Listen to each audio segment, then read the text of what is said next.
नमस्कार। उपनिषदों की कहानियों की श्रृंखला में आज मैं जिस कहानी को आपको सुनाने जा रही हूँ वह है देवताओं की शक्ति परीक्षा। उपनिषदों में जो शिक्षा दी गई है वह दिव्य तेज के समान है और जिसे व्यवहारिक रूप में लाकर कोई भी व्यक्ति, कोई भी समाज अवनति के गर्त में कभी नहीं गिर सकता। अपने दुख दैन्य से छुटकारा पा सकता है। विद्वेष और घृणा की आग से उसको कोई भय नहीं हो सकता और ना ही भौतिक अभाव के कारण उस व्यक्ति को दर दर भटकना ही पड़ेगा। काम, क्रोध जैसे विकार दूर हो जाते हैं। इनमें अमोघ शक्तियां हैं। इसी तरह की एक कहानी आज मैं आपके सामने प्रस्तुत कर रही हूँ जिसका शीर्षक है देवताओं की शक्ति परीक्षा। देवताओं और असुरों में बहुधा पटती नहीं थी। आए दिन छोटी छोटी बातों में उनके बीच लड़ाई झगड़ा हुआ करता था। एक बार यह अनबन बहुत बढ़ गई और दोनों ओर से जमकर लड़ाई की तैयारी होने लगी। देवताओं के राजा इंद्र, उन्होंने अग्नि, वायु आदि बलवान देवताओं की सहायता से डटकर असुरों का सामना किया। संयोग की बात, असुर सबके सब मारे गए। जो थोड़े बहुत बचे भी वे देश छोड़कर भाग गए। इस लड़ाई से देवताओं की धाक जम गई। चारों ओर उनकी वीरता की प्रशंसा होने लगी। यूं तो सभी देवताओं ने प्राण होम कर इस लड़ाई में वीरता दिखाई थी, परंतु अग्नि और वायु का तो इसमें बहुत बड़ा हाथ था। जो काम करता है वह नाम भी चाहता है।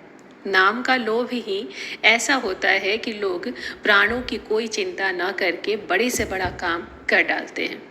देवताओं को भी यश खूब मिला। सारे जगत में उनकी बड़ी प्रशंसा होने लगी और ईश्वर को छोड़कर सब लोग देवताओं की ही पूजा करने लगे। इस मान प्रतिष्ठा को पाकर देवताओं को बड़ा घमंड हो आया। वे सोचने लगे कि अब संसार में हम लोगों से बढ़कर दूसरा कोई नहीं है। ईश्वर की पूजा में पहले वे बहुत मन लगाते थे, पर जब यह देखा कि सारी दुनिया हमारी पूजा करती है तो हमें किसी की पूजा करने से क्या लाभ है। इस विजय गर्व में उन्मत्त होकर वे इतने पथभ्रष्ट हो गए कि स्वयं अपने ही मुंह से अपनी अपनी प्रशंसा करने लगे। पहले जहाँ वे सृष्टि के कण कण में परमात्मा का दर्शन पाते थे, वहाँ अभिमान के कारण दिखाऊ पूजा पाठ करने पर भी उन्हें हृदय में परम ज्योति का दर्शन दुर्लभ हो गया। ईश्वर की सर्वशक्तिमान सत्ता का विश्वास उनके हृदय से एकदम हट गया। वे स्वयं एकदम असुर बन बैठे। भगवान को अपने भक्तों की सदा सुध बनी रहती है। जैसे पिता अपने प्यारे पुत्र का अकल्याण कभी नहीं देख सकता, उसी तरह भगवान के मन में भी देवताओं की इस गर्व भावना से बड़ी चिंता हुई। उन्होंने सोचा कि ये देवता सचमुच बेहोश हो गए हैं। अभिमान के नशे में ये कुछ भी नहीं समझ रहे कि वास्तव में हमारा क्या हो रहा है। अगर इन्हें समय रहते ही सचेत नहीं किया जाता तो इतने दिनों तक हमारी सेवा करने का इन्हें क्या फल मिलेगा। यदि मैं इस समय इनकी इस करतूत को सह लेता हूँ तो इसका फल यही होगा कि यह सब भी असुरों की तरह नष्ट हो जाएंगे और फिर सारी दुनिया नरक बन जाएगी। विजय प्राप्त करके इनमें जो इतना घमंड आ गया है सो निश्चय ही सबका विनाश करके छोड़ेगा। जो बड़े होते हैं वे इस तरह की विजय पाकर पागल नहीं बन जाते, बल्कि उनमें और भी नम्रता आ जाती है। फल लगने पर पेड़ की डालें और भी नीचे की ओर झुक जाती हैं। इस तरह का विचार करके भगवान ने देवताओं का घमंड दूर करने का एक अच्छा उपाय निकाला। सवेरे का सुहावना समय था। अमरावतीपुरी के नंदन वन में इंद्र का दरबार लगा था। सब देवता मारे घमंड के अपनी अपनी डींगे हाँकते हुए एक दूसरे से झगड़ रहे थे कि बीच आसमान से एक परम तेजस्वी यक्ष पुरुष नीचे धरती की ओर उतरता हुआ दिखाई पड़ा। उस समय दसों दिशाओं में चकाचौंध मच गई। देवताओं की चमकदार आंखें मूंदने सी लगी। यहाँ तक कि अग्नि भी, जो अपने तेज को बहुत सजा बजा कर बैठे हुए थे, उस परम तेज से मलिन बन गए। देवताओं की हंसी एकाएक बंद हो गई। सबकी अधखुली आंखें सामने दिखाई पड़ने वाले उस परम तेजस्वी यक्ष पुरुष की ओर लग गई। उसके परम तेज से सबका चेहरा फीका पड़ने लगा। थोड़ी देर तक सभी चुप बने रहे और इस तरह देखते ही देखते देवराज इंद्र की सारी सभा में एकदम सन्नाटा छा गया। आखिरकार सब देवताओं ने उस परम तेजस्वी यक्ष पुरुष के भेद को जानने के लिए अग्नि से बड़ी विनती की, क्योंकि वही सबसे अधिक तेजस्वी थे भी। पिछले महायुद्ध में उनकी वीरता की धाक सब देवताओं पर जम चुकी थी। थोड़ी देर तक अग्नि इधर उधर टाल मटोल करते रहे, लेकिन जब देवराज इंद्र ने उन्हें बड़ी खरी बातें सुनाई तो मजबूर होकर उन्हें वहां से उस तेजस्वी पुरुष का पता लगाने के लिए उठना ही पड़ा। निरुपाय अग्नि मारे शर्म के उस तेजस्वी यक्ष पुरुष की ओर धीरे धीरे कदम बढ़ाने लगे, किंतु थोड़ी दूर तक भी नहीं पहुंच सके थे कि उनका बुरा हाल होने लगा। उनकी आंखें एकदम बंद सी हो गई। सिवा प्रकाश की चकाचौंध के उनकी आंखों से उस यक्ष पुरुष की आकृति भी धीरे धीरे गुम होने लगी। तेज की भयानक गर्मी से उनका शरीर जलने लगा, पर क्या करते? बाध्य होकर समीप तक तो जाना ही था। किसी तरह अग्नि उस यक्ष पुरुष से थोड़ी दूरी तक पहुंच गए, परंतु वहां जाकर भी उनकी बोलने की हिम्मत नहीं हुई।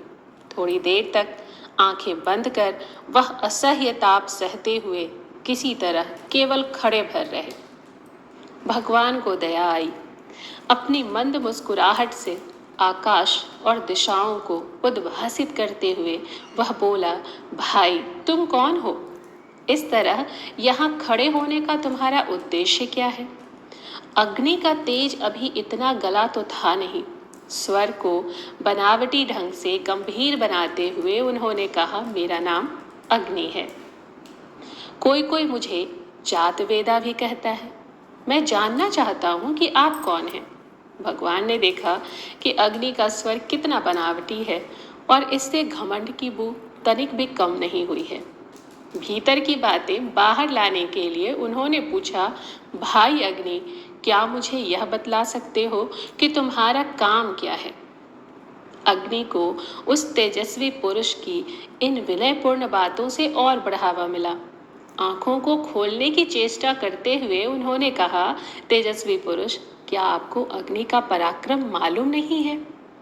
मैं सारे संसार को पल भर में जला देने की शक्ति रखता हूँ। धरती की बात ही क्या, आसमान में जितने तारे हैं वे भी हमारे तेज से पल भर भी नहीं ठहर सकते। भगवान ने देखा कि अग्नि का दिमाग अभी ठीक नहीं हुआ है। धरातल से एक तिनका उठाकर उन्होंने अग्नि की ओर फेंकते हुए कहा, अग्निदेव, मैं सचमुच नहीं जानता कि तुम किस तरह किसी वस्तु को जला सकते हो, इसलिए तुम इस तिनके को जलाकर मुझे तनिक अपना पराक्रम दिखाओ। अग्नि से इतनी बात कहकर भगवान ने अग्नि के शरीर से अपना तेजस्वी रूप भीतर ही भीतर अपने में खींच लिया, जिससे देखते ही देखते अग्नि का तेजस्वी शरीर निस्तेज होकर धूमिल पड़ गया। अपने पूरे पराक्रम को याद करके वह उस तिनके को जलाने के लिए तैयार तो हो गए, किंतु उनके भीतर से उनकी हिम्मत टूट चुकी थी। वह तिनका जो अग्नि की एक हल्की उसास से राख बन सकता था, अभी उसी तरह अग्नि के सामने मानो उनका मजाक सा करता हुआ पड़ा था। अग्नि की सारी मानसिक चेष्टा निष्फल हो गई, परंतु तिनके का एक छोर भी नहीं मुरमुराया। देर होती गई, पर तिनका ज्यों का त्यों बना ही रह गया। उधर उस तेजस्वी यक्ष पुरुष का तेज अधिक भयानक हो गया और अग्नि का शरीर झुलसने लगा। फिर तो अग्नि चुपचाप पीछे खिसककर किसी तरह देवताओं के समीप वापस आ गए। उनकी आंखें नीचे की ओर धंस गई थी और चेहरे का पहले वाला तेज गुम हो चुका था। इंद्र समेत देवताओं ने देखा अग्नि एकदम मृतक के समान निर्जीव होकर उनके बीच में खड़े हैं। न बुलाने पर बोलते हैं, न खुद ही कुछ कहना चाहते हैं। उनकी सारी तेजस्विता नष्ट हो चुकी है, आंखें नीचे धंस गई हैं और तेजस्वी मुखमंडल पोपला और पीला पड़ गया है। देवराज ने अग्नि को अधिक परेशान करना ठीक नहीं समझा। सांत्वना भरी वाणी में स्नेह प्रकट करते हुए कहा, भाई अग्नि, कुछ बताओ तो सही, इसमें शर्म की क्या बात है। थोड़ी देर बाद बहुत सकुचाते हुए अग्नि को सिर नीचा करके बोलना ही पड़ा। देवराज, बहुत कोशिश करके भी मैं उस तेजस्वी पुरुष का कुछ पता नहीं लगा पाया। वह असुरों से भी भयानक है। मेरा सामर्थ्य नहीं है कि उसका पता लगा सकूं।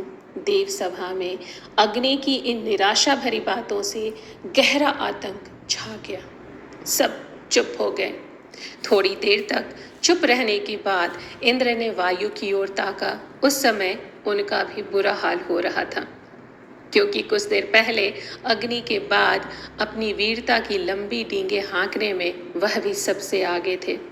इंद्र की आंखों को अपनी ओर देखकर वह दूसरी ओर ताकने लगे, पर राजा को इससे क्या, उसे तो काम लेना आता ही है। सभा की चुप्पी तोड़ते हुए देवराज ने पुकारा, वायु, मैं समझता हूँ तुम्हें उस तेजस्वी यक्ष पुरुष का पता लगाने में कोई कठिनाई नहीं होगी। तुम इस चराचर संसार के सभी जीवों में सबसे बढ़कर बलवान हो। तुम्हारे बिना कोई एक पल भी नहीं जी सकता। जाओ, देखो वह कौन है। देवराज अपने साथियों की इतनी तारीफ कभी नहीं करते थे। वायु का गिरा मन हरा हो गया।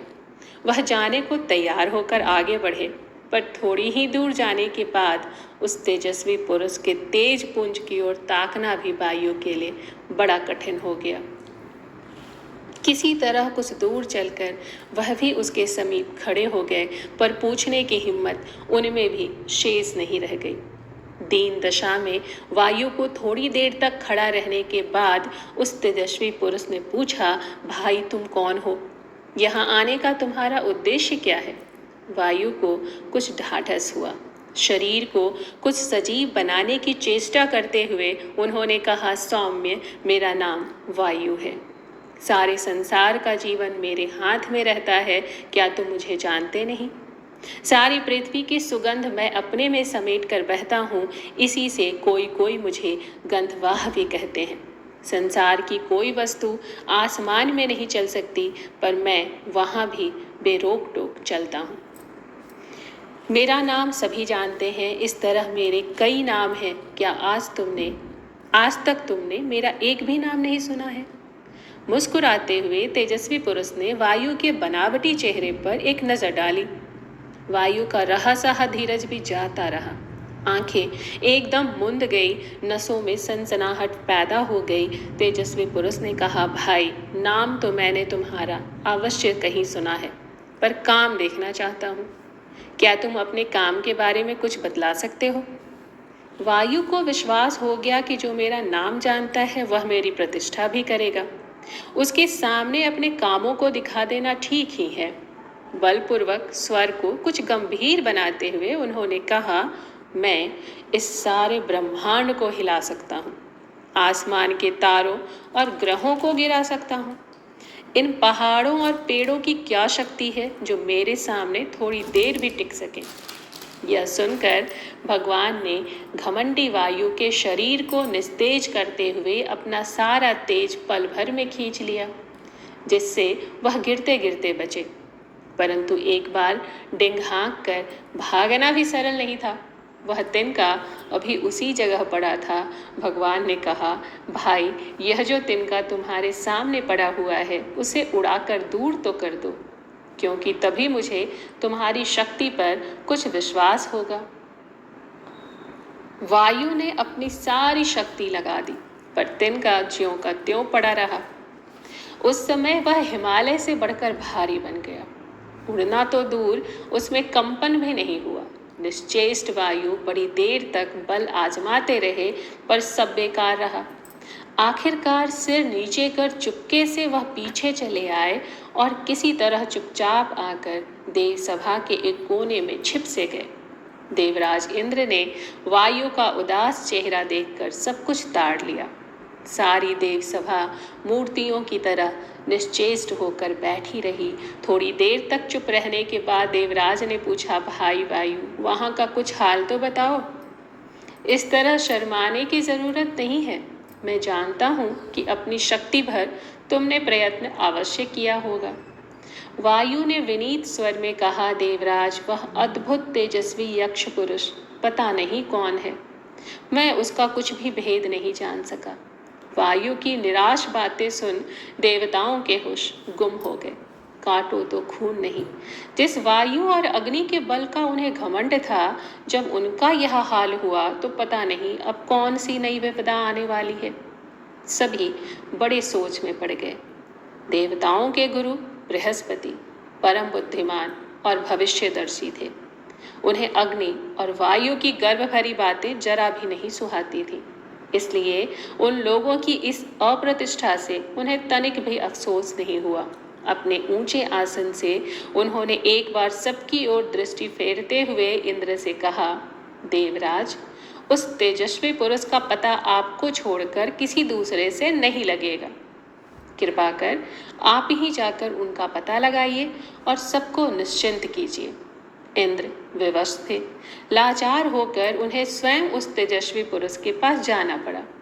इधर देवता लोग मन ही मन बहुत दिनों बाद आज इस नई विपदा में पड़कर भगवान का ध्यान करने लगे थे। किसी तरह उस तेजस्वी यक्ष पुरुष के पास जब देवराज इंद्र पहुंच गए तो उन्होंने देखा कि वह तेज संपूर्ण आकाश और पृथ्वी को एक बार की चकाचौंध करते हुए पता नहीं कहाँ गायब हो गया था, परंतु उनकी आंखों में अब भी लाल पीला हरा प्रतिबिंब दिखाई पड़ रहा था। थोड़ी देर तक खड़े रहने के बाद जब उनकी आंखें कुछ ठीक हुई तो देखने पर वहां ऐसी कोई वस्तु विद्यमान नहीं मिली। बेचारे देवराज बड़े विस्मय में पड़ गए। कुछ भी हो, जिन्होंने देवताओं पर इतने दिनों तक शासन किया, परम बुद्धिमान तथा शक्तिशाली असुरों को हराया, वह इतनी जल्दी हिम्मत कैसे हारते। उन्होंने समझ लिया कि सिवा भगवान के और किसी दूसरे की करतूत यह नहीं है। बस देवराज वही समाधि में बैठकर ध्यान करने लगे। बड़ी देर तक ध्यान करते रहने के बाद उन्हें आसमान से फिर उसी तरह का तेजपुंज नीचे उतरता दिखाई पड़ा, पर इस बार वह तेजपुंज पुरुष रूप में नहीं था। अपनी 1 सहस्त्र आंखों से ध्यान पूर्वक देखने पर इंद्र को पता लगा कि उसके सारे शरीर पर सोने के आभूषणों की शोभा विराजमान है। शरीर की कांति भी एकदम सोने की तरह दमक रही है। उन्हें हिमवान की पुत्री पार्वती का ध्यान आया और वह सचमुच वही थी। समीप आकर वह गंभीर मुद्रा में इंद्र की ओर देखते हुए खड़ी हो गईं। देवराज इंद्र भी सहम कर समाधि से उठ खड़े हुए और सादर झुककर उन्होंने प्रणाम किया। थोड़ी देर तक खड़े रहने के बाद इंद्र ने विनय भरे स्वर में पूछा, आप सारे संसार की जननी हैं, भगवान शंकर की आधार स्वरूपा हैं। आपसे इस चराचर संसार में कोई भी वस्तु अज्ञात नहीं है। अभी थोड़ी ही देर हुई, यहीं पर एक परम तेजस्वी यक्ष पुरुष दिखाई पड़ा था। मैंने अग्नि और वायु को उसका भेद जानने के लिए भेजा, पर वह निराश लौट गए। कुछ भी पता नहीं जान सके कि वह तेजस्वी पुरुष कौन था। अंत में निरुपाय होकर मुझे स्वयं आना पड़ा, मगर मेरे समीप आते आते वह जाने कहाँ विलीन हो गए। हे देवी, आप उस तेजस्वी पुरुष को अवश्य जानती होंगी। कृपया उसका भेद बतलाकर मेरे मन का विस्मय दूर कीजिए। जगदम्बा को अपने पुत्र पर दया क्यों न आती।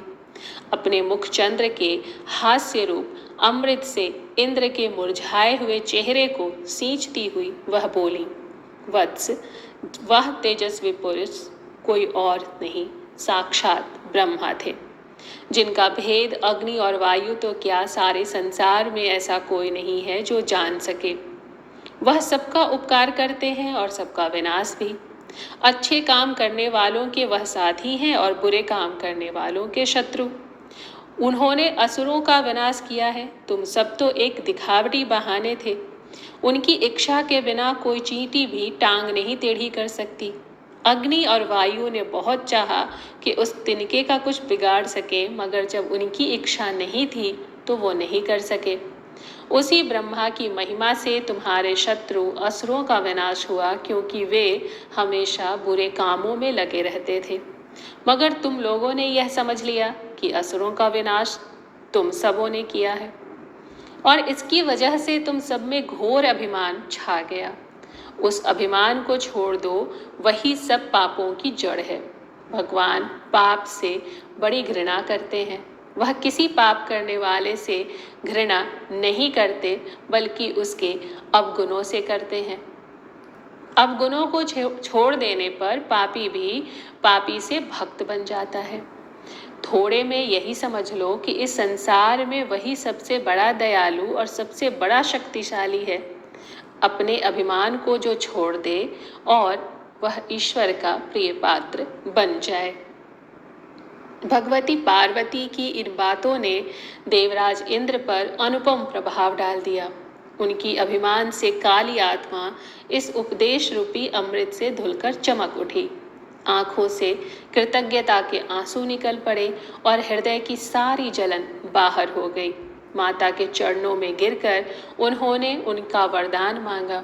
आखिरकार चिरकाल तक सुखी होने का पवित्र आशीर्वाद पाकर देवराज इंद्र अपनी सभा की ओर वापस लौटे। जगदम्बा पार्वती भी आशीर्वाद देकर अंतर्ध्यान हो गई। इधर देव सभा उत्सुक आंखों से कब से इंद्र की राह देख रही थी। इंद्र के पहुंचते ही देवता उठकर खड़े हो गए। उन्होंने देखा कि सहज प्रसन्न और भीतरी शक्ति से तेज प्राप्त इंद्र वहां विराजमान हो गए। ब्रह्म के निर्मल प्रकाश में उन्हें संसार के सब तत्व स्पष्ट हो रहे थे। कोई गांठ उनके हृदय के किसी कोने में नहीं रह गई थी, कोई आशंका के सिहरन भी नहीं थी। इशारे से उन्होंने देवताओं को अपने अपने आसन पर बैठने का आदेश दिया और अपने रत्नजटित सिंहासन पर विराजमान इंद्र ने वहीं से ब्रह्म का उपदेश सबको सुनाया। इंद्र के उपदेश रूपी अमृत में अग्नि और वायु जैसे गर्व से डूबे देवताओं की कलुषित आत्मा भी हरी भरी हो गई और उनकी पूर्ण शक्ति वापस आ गई। सभी देवताओं की दूषित भावनाएं सदा के लिए दब गई। सब लोग नए सिरे से जन्म पाने का सुख प्राप्त करने लगे। अब सचमुच विजयी देवता वह बन गए थे। उनके भीतर शत्रु घमंड रूपी असुर के समान सदा के लिए मर चुकी थी। जो करोड़ों असुरों से भी बढ़कर भयानक था, वह था उनका घमंड।